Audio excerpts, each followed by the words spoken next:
Imagine you're joining a QA automation project tomorrow. Do you know what you'll actually work with? From creating test cases in manual testing to automating them with Java and Selenium, executing them with TestNG, writing BDD scenarios with Cucumber, and managing everything through GitLab. Let's understand the complete journey. Are you new to manual testing or preparing for a QA interview and not sure where to start? Don't worry. In this video, we're going to cover the most important manual testing concepts step by step, from the basics of software testing to real-world testing scenarios. So grab your notes, stay with me till the end, and let's make manual testing really easy to understand. Let's get started. First, let's quickly see what we're going to cover. We'll start with the basics of software testing and understand why testing is important. Then we'll move into SDLC and STLC, testing principles, testing levels, and different types of testing. We'll also cover test cases, defects, Agile and Scrum, and some practical testing scenarios. So let's start with the most basic question. What exactly is software testing? Software testing is the process of checking whether an application works as expected and meets its requirements. We compare the actual result with the expected result and identify any defects. But testing isn't just about finding bugs. It's also about improving the quality, reliability, and user experience of the application. For example, in an e-commerce application, we test login, search, cart, checkout, payment, and many other scenarios. So, why is all this testing actually necessary? Testing is important because it helps us find defects before they reach real users. It helps verify business requirements, reduce production failures, and improve the overall quality of the product. Think about a payment application where the payment suddenly fails after release. That can directly affect both customers and the business. That's why we test different scenarios before release. Now let's understand where testing fits into the overall software development process. SDLC stands for Software Development Lifecycle and describes the overall software development process from requirements to maintenance. STLC stands for Software Testing Lifecycle and focuses specifically on testing activities. It includes requirement analysis, test planning, test case design, environment setup, test execution, and test closure. So, testing is not something that happens only at the end. Next, let's look at two important concepts: verification and validation. Verification asks, are we building the product right? It mainly involves reviewing requirements, designs, and other documents. Validation asks, are we building the right product? Here, we actually execute the software and check its behavior. For example, reviewing a requirement document is verification, while testing the actual login functionality is validation. These two terms are very common in interviews. Moving on, let's look at some important testing principles. There are some basic principles every tester should know. Testing can show the presence of defects, but it can't prove that the software has zero defects. Exhaustive testing is also impossible, so we focus on important and risky scenarios. Testing should start early because finding defects earlier can save time and effort. We should also keep improving our test cases instead of running exactly the same test repeatedly. Next, let's understand the different levels of testing. Testing can be performed at different levels. Unit testing focuses on individual components. Integration testing checks whether different modules work correctly together. System testing focuses on the complete integrated application. And acceptance testing checks whether the application meets business and user expectations. So, the scope increases as we move from individual components to the complete application. Now, let's see the difference between functional and non-functional testing. Functional testing checks what the application does, for example, login, search, checkout, or payment. Non-functional testing checks how well the application works. This includes performance, security, usability, compatibility, and reliability. So, checking whether login works is functional testing, while checking how many users can log in at the same time is performance testing. Both are important for a good quality application. Now, let's move to two testing terms that are often confused: smoke and sanity testing. Smoke testing is a broad but shallow check. When a new build is received, we quickly test the major functionalities to see whether the build is stable enough for detailed testing. Sanity testing is more focused and is usually performed after a specific change or bug fix. So smoke testing gives us a quick overall check, while sanity testing focuses on a particular area. Now, let's look at another common interview topic, retesting and regression testing. Suppose a developer fixes a login defect. First, we perform retesting to check whether that particular defect has actually been fixed. Then we perform regression testing to make sure the change hasn't affected existing functionality. So, retesting focuses on the specific fix, while regression testing checks the impact of the change.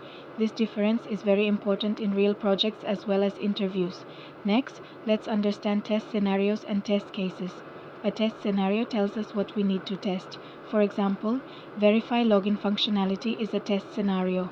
A test case explains how we are going to test it, including steps, test data, expected results, and other details.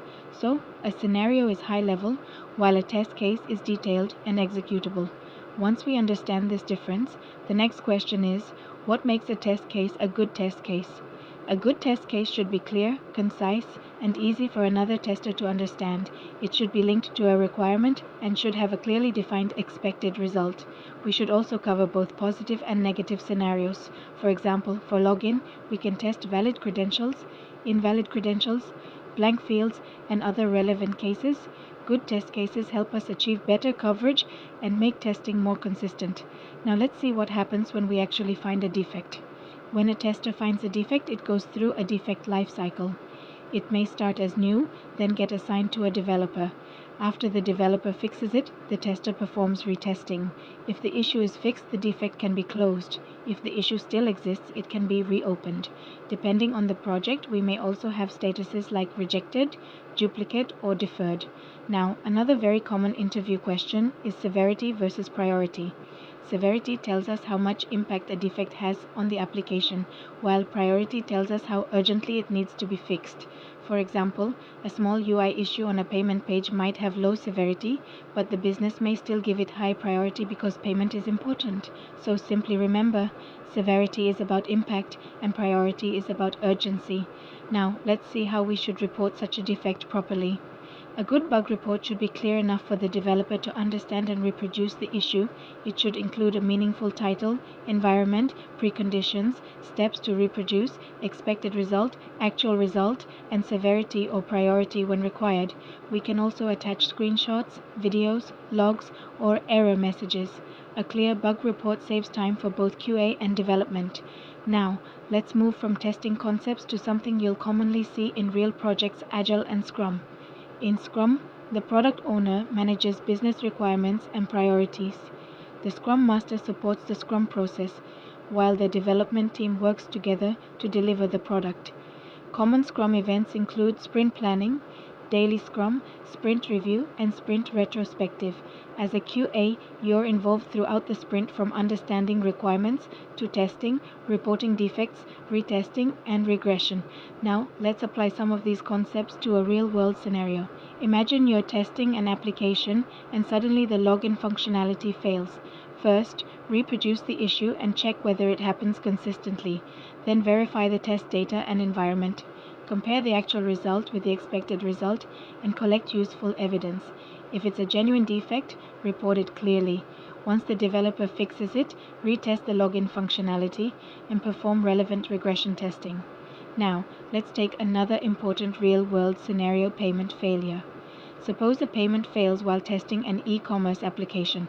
First, check the payment amount, payment method, test data, and environment. Verify the error message and collect evidence. If required, check network or API responses to understand where the failure is happening. Then report the defect with clear steps and business impact. After the fix, retest the payment flow and perform regression testing around related areas. Now, let's quickly revise some questions you should be ready for in an interview. Some common manual testing interview questions include: what is STLC? What is the difference between smoke and sanity testing? How is retesting different from regression testing? What is severity versus priority? And what is a test scenario versus a test case? You should also be ready for practical questions like: how would you test a login page? Don't just memorize the definitions, try to explain your approach using real examples. So, what makes someone a good tester? A good tester doesn't simply execute the given test cases. They understand requirements, think from the user's perspective, identify risks and edge cases, and report defects clearly. Most importantly, develop the habit of asking, what can go wrong here? This mindset helps you discover scenarios that may not be directly mentioned in the requirements. And with that, let's do one quick revision. Let's quickly revise the key concepts. Software testing checks whether an application meets its requirements. SDLC covers the overall development process, while STLC focuses on testing. Smoke is broad, sanity is focused. Retesting checks a specific fix, while regression checks existing functionality after changes. Severity represents impact, and priority represents urgency. These are some of the most important concepts you should be comfortable explaining in a manual testing interview. And that brings us to the end of our complete manual testing guide. We covered everything from software testing basics and STLC to test cases, defects, regression testing, agile, and real-world scenarios. If you're preparing for a QA interview, save this video and revise these concepts regularly. And if you want to learn more about software testing, Selenium, TestNG, Cucumber, Java, and automation testing, make sure to subscribe. Thanks for watching, and I'll see you in the next video. Learning Selenium with Java? Then you don't need to learn the entire Java language. Let's understand the most important Java concepts you actually need for Selenium automation step by step. So let's start with the basics. First, we have variables and data types. A variable is simply used to store a value, and the data type tells Java what kind of value we are storing. For example, we can use int for numbers, string for text, and boolean for true or false values. In Selenium, we use variables to store things like URLs, browser names, page titles, test data, and even the WebDriver object. Now let's move to conditional statements. These are used when our program needs to make a decision. The most common example is if else. For example, we can check whether an element is displayed and perform an action based on the result. Next, we have loops. Loops are used when we want to repeat an action multiple times. For example, if a page has multiple elements and we want to perform the same operation on each element, we can use a loop instead of writing the same code again and again. Now coming to methods.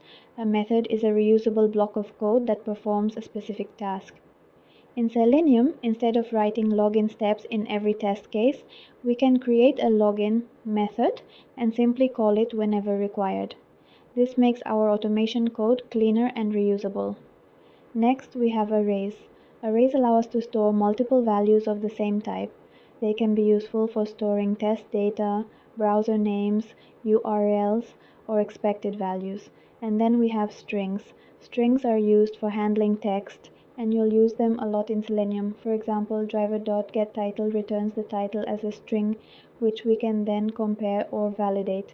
Now let's move into OOP concepts, because these are extremely important for Selenium frameworks. First, classes and objects.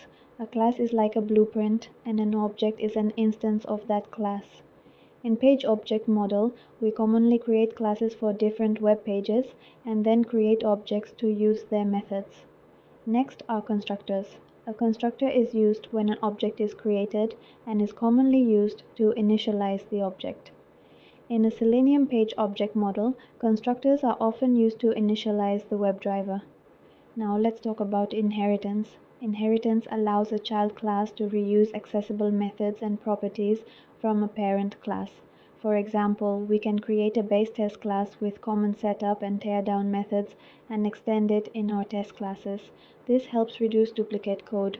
Moving ahead, we have encapsulation. Encapsulation means keeping data and related methods together while controlling direct access to the internal data.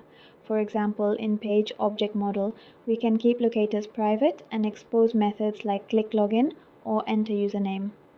Next is polymorphism, which means many forms. One common Selenium example is WebDriver driver equals new Chrome driver. WebDriver is the reference type, while Chrome driver is the actual object. This gives our framework flexibility. Now coming to abstraction. Abstraction means hiding unnecessary implementation details and exposing only what is required. For example, when we call a login method, our test case doesn't need to know every Selenium command written inside that method. It simply uses the functionality. Next, we have interfaces. An interface defines a contract that implementing classes can follow. Selenium's WebDriver is a very good example of an interface, with browser-specific classes such as Chrome Driver providing the implementation. Now let's understand method overloading. Overloading means having methods with the same name but different parameters. This allows us to use the same method name for slightly different requirements. And finally, we have method overriding. Overriding happens when a child class provides its own implementation of a method inherited from the parent class. We commonly use the @override annotation for this. So these are the important Java concepts you should focus on if you're learning Selenium with Java. You don't have to master every single Java topic before starting Selenium. First make these concepts strong, then start applying them while creating your Selenium framework. Want to learn Selenium without getting confused by too much theory? In this video, we'll cover the most important Selenium concepts with simple definitions, syntax, and real examples. Let's get started. Let's start with the basics. Selenium is an open source framework mainly used to automate web applications. It allows us to control a browser programmatically, just like a real user would.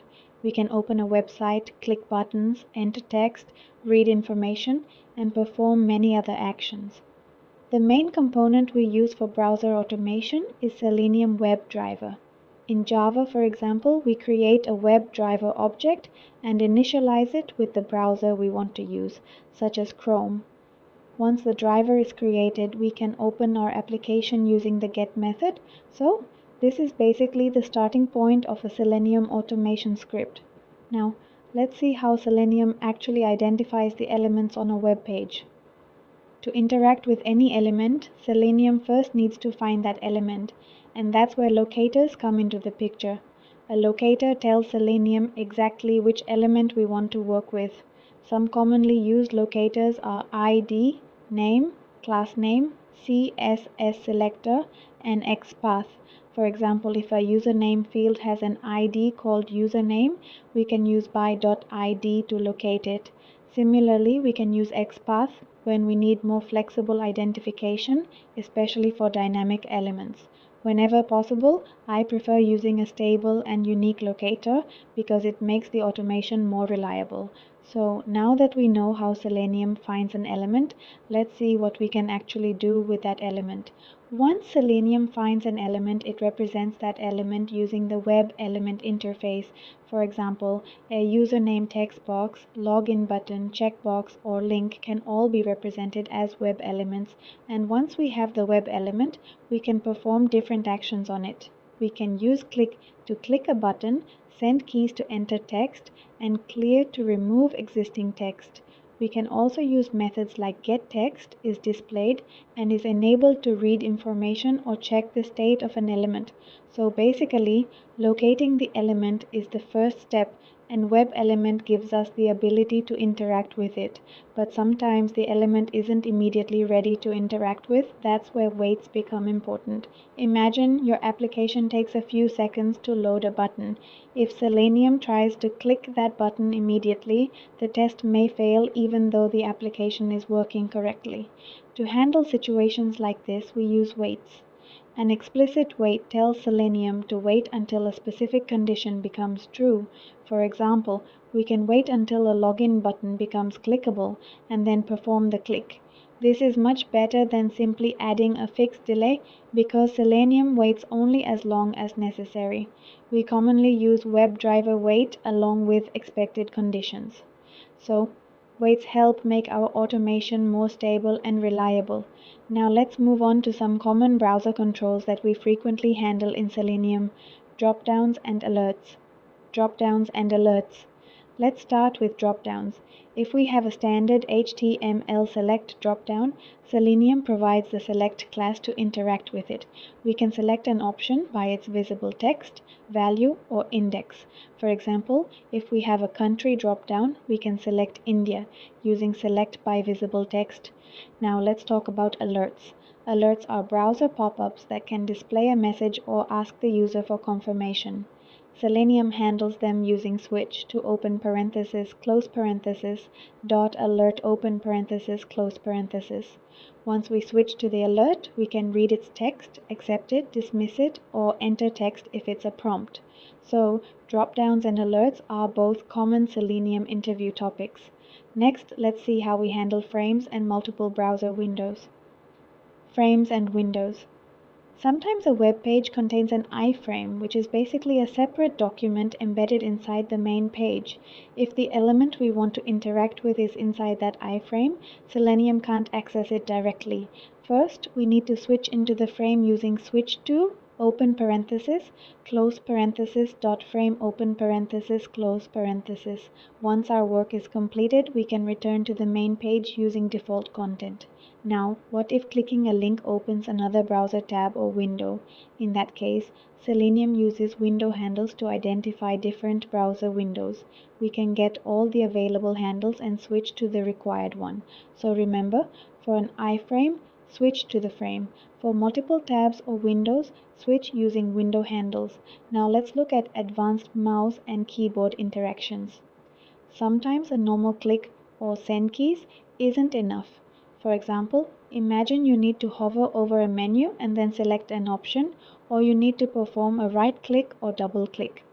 For these advanced interactions, Selenium provides the Actions class.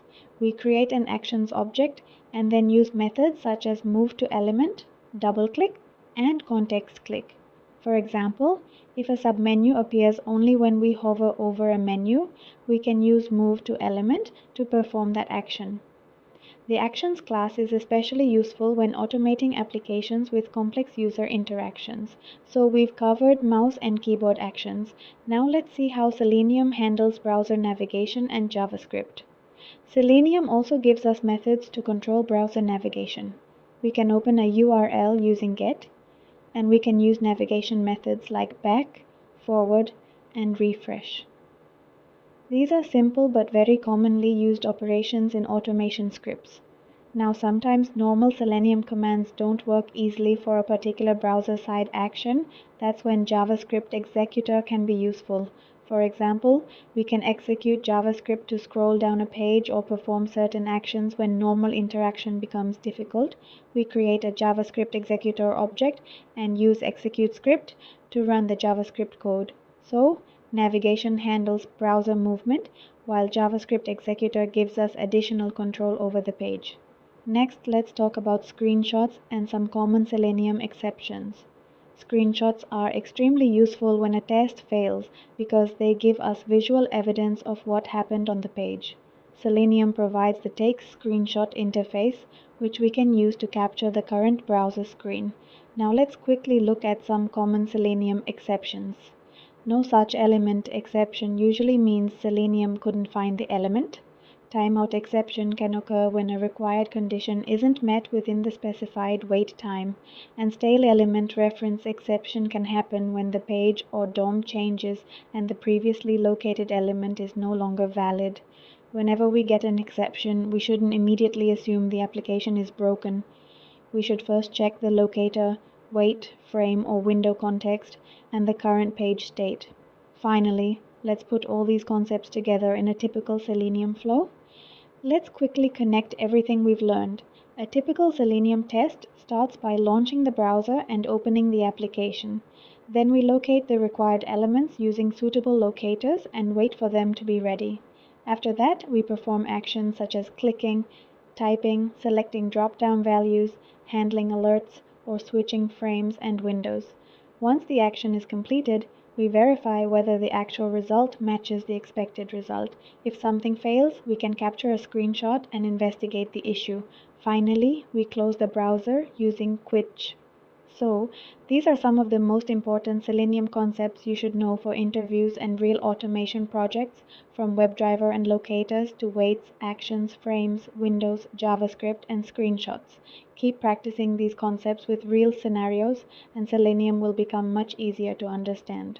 If you are learning Selenium with Java, then TestNG is one topic you definitely cannot skip.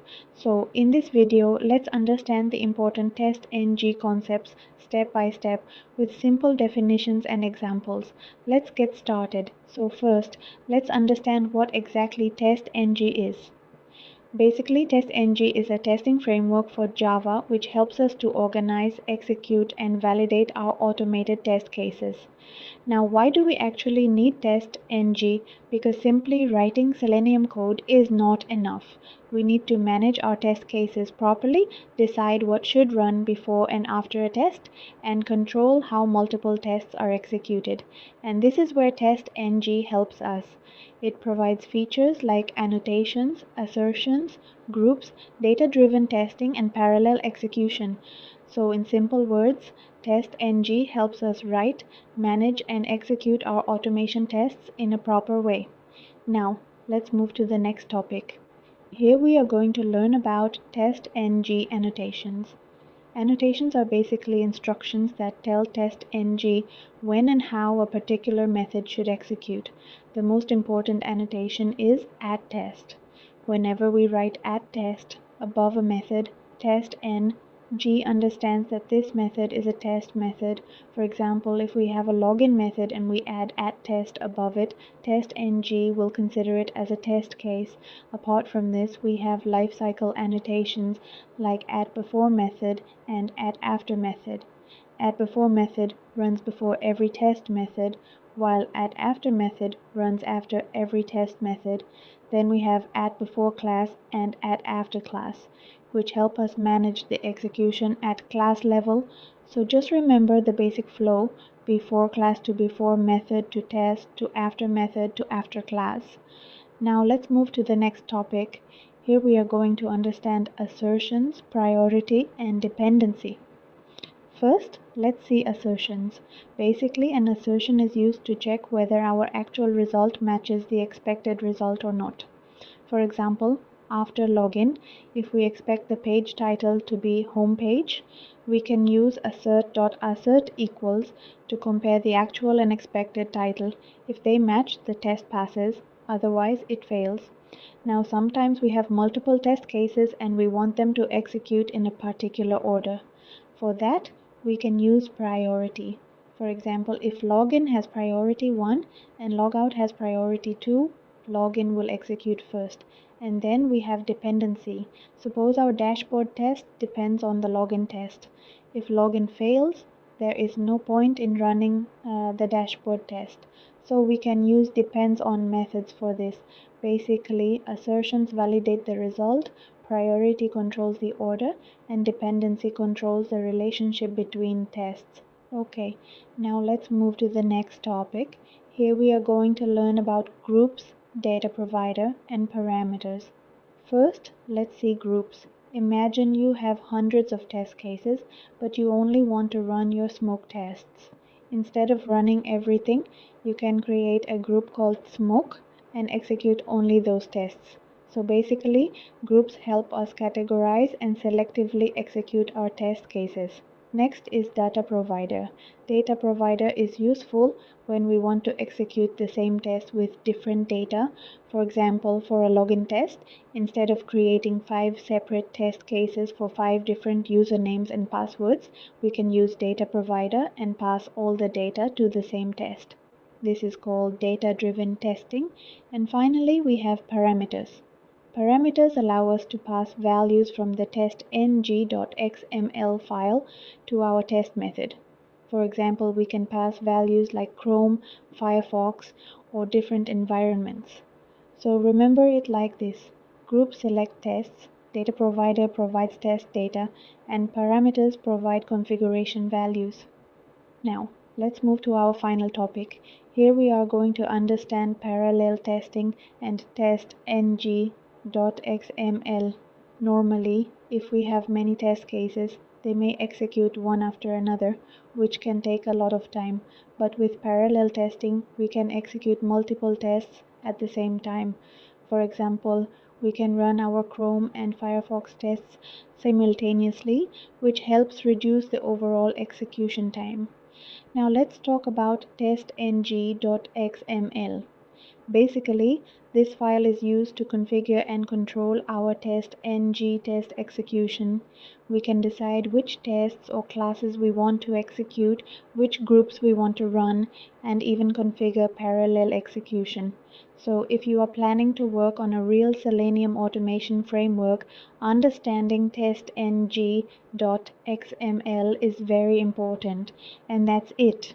We have covered the important TestNG concepts step by step, from annotations and assertions to groups, data provider parameters, dependencies, and parallel execution. Now don't just watch this video, try these concepts practically in your Selenium project. And in the next video, we'll start implementing these concepts practically with Selenium and TestNG. See you in the next one. Hello, everyone. Let's start with the first topic. What is BDD? BDD stands for Behavior Driven Development. It is a software development approach that improves communication between business analysts, developers, and testers. Instead of writing requirements in technical language, BDD uses simple English that everyone can understand. The main goal of BDD is to describe how the application should behave from the user's perspective. Now let's understand why we use Cucumber with BDD. Cucumber is an open-source automation framework that supports the BDD approach. It reads feature files, written in Gherkin language, and connects them with Java code. Cucumber works well with Selenium, TestNG, and Maven. It also generates easy-to-read reports after execution. Remember, BDD is the approach, while Cucumber is the tool that implements it. Gherkin is the language used in Cucumber feature files. It contains keywords like feature, scenario, given, when, then, and but. Feature represents the functionality. Scenario represents the test case. Given defines the initial condition. When represents the user action, and then verifies the expected result. These keywords make the test cases easy to read and understand. A feature file is a text file with the .feature extension.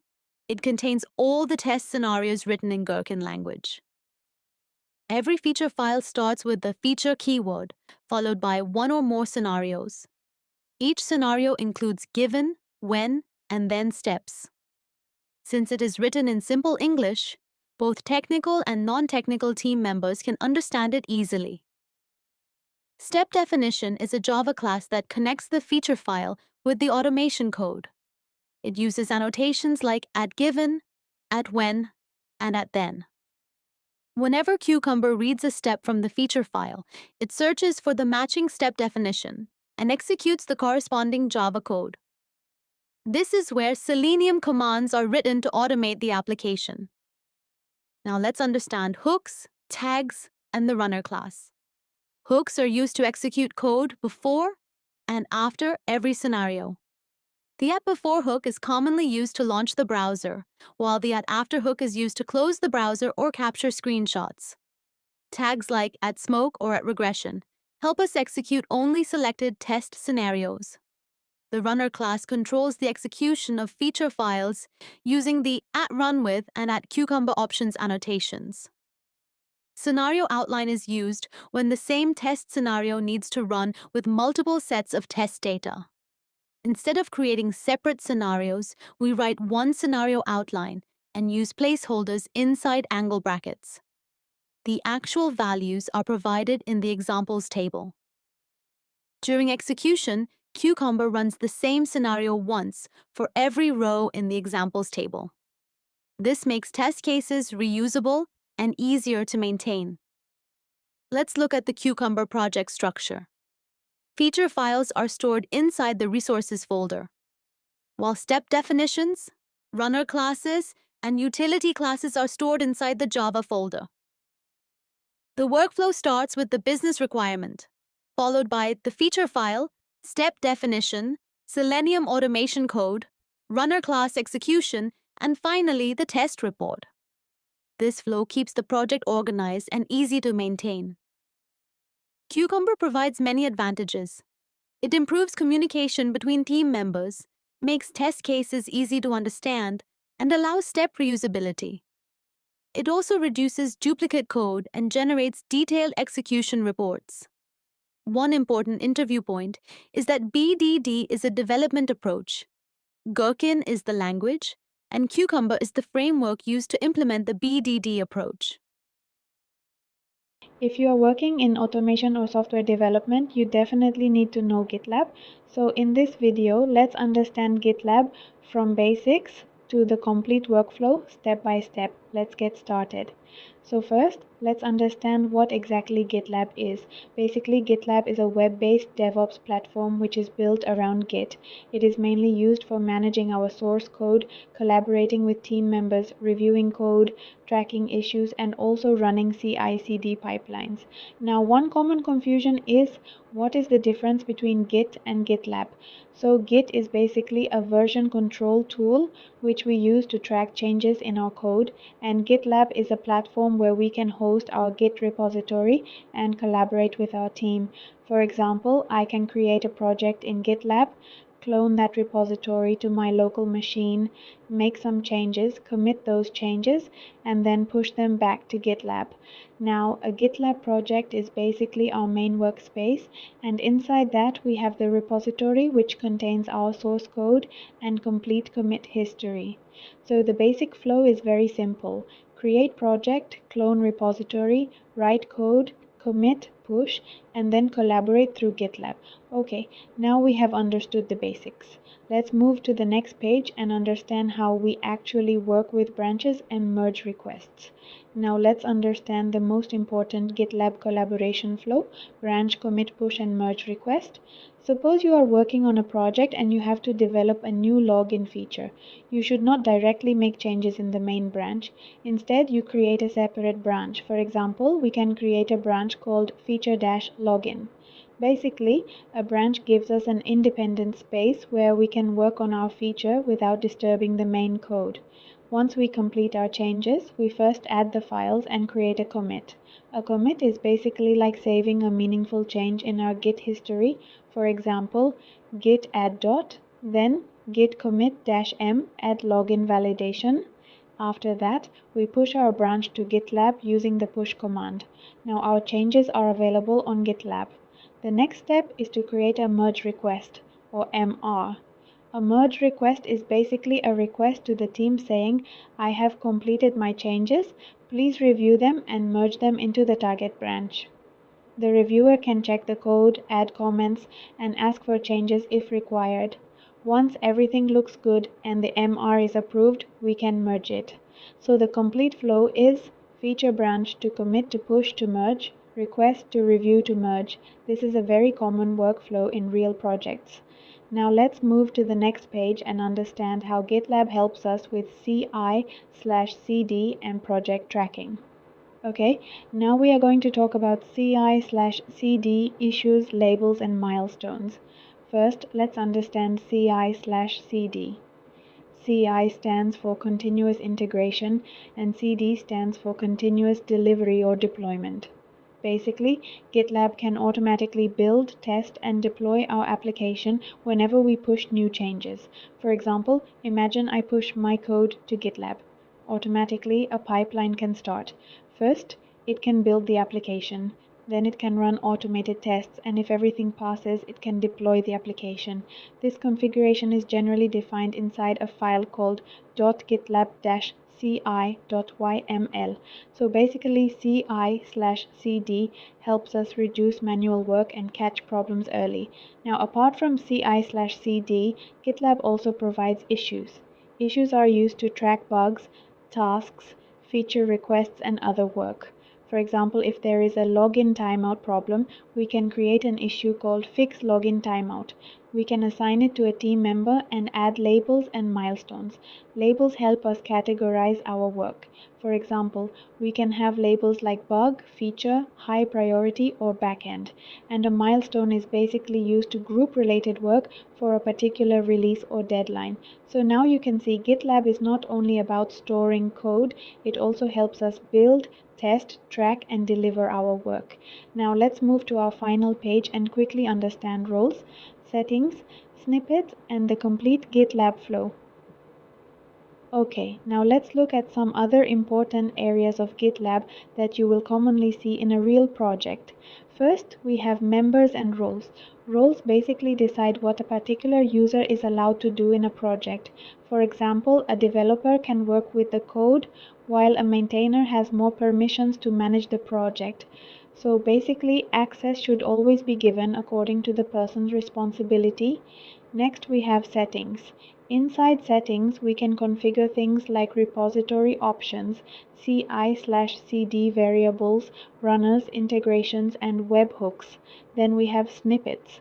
A snippet is basically a place where we can store and share small pieces of reusable code, scripts, or configuration. Now let's quickly revise the important GitLab sections.